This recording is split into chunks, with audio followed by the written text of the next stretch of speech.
కొన్ని వందల మంది నడుస్తారు ఈ దావన. ఈరోజు ఎమ్మెల్యే గారు పొలిట్ బ్యూరో సభ్యులు వారి సహకారంతో ఈరోజు ఈ రోడ్డు కొన్ని వందల మంది రోడ్డు వేయగలిగినాం. అంటే అభివృద్ధి ఏ విధంగా జరుగుతుందో అందరికీ తెలుస్తుంది. తెలుగుదేశం ప్రభుత్వంలో వారి చొరవతో ఈరోజు కొన్ని ఈ 1,65,00,000 ఓన్లీ 15వ డివిజన్కి వాళ్ళు వెచ్చించడం జరిగింది. ఇటువంటి వారికి మనం లైఫ్ లాంగ్ రుణపడి ఉండాలి.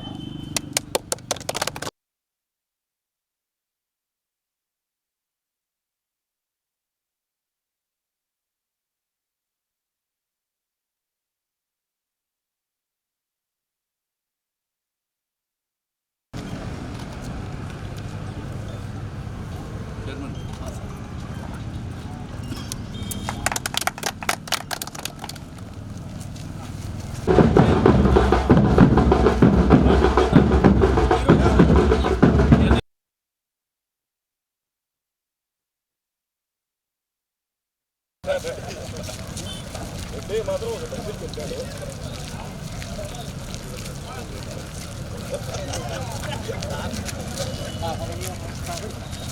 అందరికీ లాగా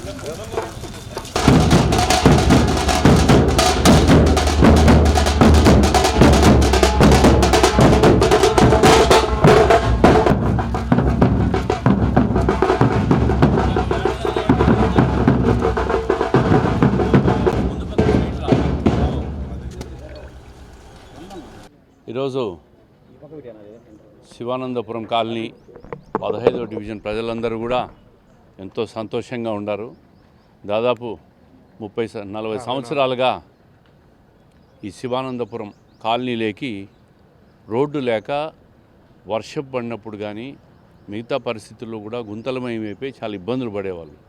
ఈరోజు మా ప్రభుత్వం వచ్చిన తర్వాత ప్రజలందరూ కూడా ఎమ్మెల్యే గారికి విన్నవించిన తర్వాత మాజీ కార్పొరేటర్ వేణుగోపాల్ రెడ్డి, అదేవిధంగా స్థానిక టెంపుల్ చైర్మన్ రెడ్డి యాదవ్, ఈ డివిజన్ నాయకులు అందరూ కూడా రిప్రజెంటేషన్ చేసి శివానందపురం కాలనీకి రోడ్డు కావాలని అడిగారు. 40 లక్షల రూపాయలతో సిమెంట్ రోడ్డు 7 మీటర్ల విడుతుతో ఈరోజు నిర్మాణం చేసి బ్రహ్మాండంగా ఈ సిమెంట్ రోడ్ అంతా ఏర్పాటు చేయడం చాలా సంతోషంగా ఉంది. ఇక్కడ స్థానికులు కూడా చాలా సంతోషపడుతున్నారు. ఈ రోడ్డు ముఖ్యంగా ఇక్కడ సబ్ రిజిస్టర్ ఆఫీసుకు కూడా పోతుంది. ప్రజలు ఎంతోమంది ప్రతిరోజు కూడా సబ్ రిజిస్టర్ ఆఫీస్కి వస్తూ ఉంటారు. గుంతలమైపోయిన రోడ్డును ఈరోజు సీసీ రోడ్డు నిర్మాణం చేసి ప్రజలకందరికీ సౌకర్యం కల్పించాం.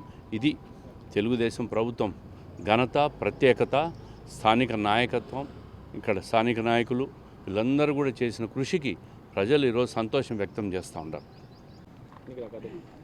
శివానందపురం కాలనీ 1971లో స్థాపితం చేయడం జరిగింది. నాగిరెడ్డి ఓబులరెడ్డి ఈ కాలనీని. అప్పటి నుంచి ఇప్పటి వరకు మట్టి రోడ్లే ఉన్నాయి. ఎన్నో ప్రభుత్వాలు వచ్చినాయి పోతున్నాయి, కానీ దీని మీద దృష్టి పెట్టే వాళ్ళే లేరు.